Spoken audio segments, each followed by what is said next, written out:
Wilayah Pangeran Diponegoro ini kemudian dilawan oleh Belanda dengan strategi benteng Stelsel. Taktik benteng Stelsel dilakukan dengan cara membuat benteng-benteng di berbagai tempat dan menghubungkannya dengan jalan yang bagus.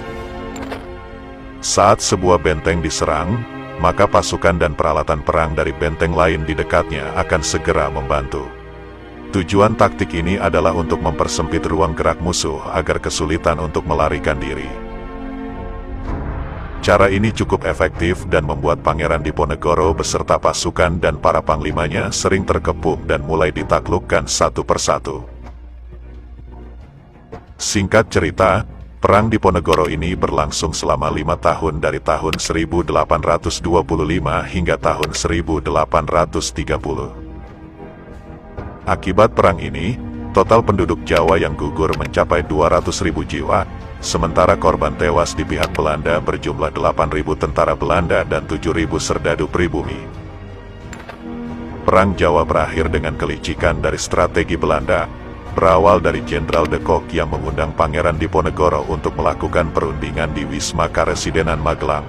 Namun, alih-alih berunding, dalam pertemuan itu Pangeran Diponegoro justru ditangkap, dan Jenderal de Kock mengkhianati kode etik perundingan.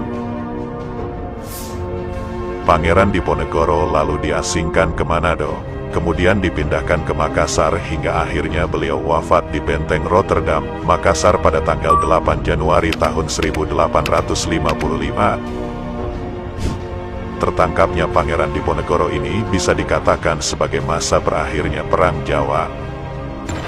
Pasca perang yang begitu hebat ini, disebutkan jika jumlah penduduk Yogyakarta menyusut hingga separuhnya.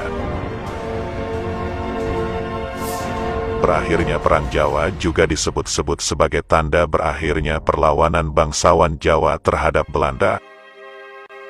Setelah berakhirnya Perang Diponegoro, pada tahun 1832, hampir seluruh raja dan bupati di Jawa tunduk menyerah kepada Belanda.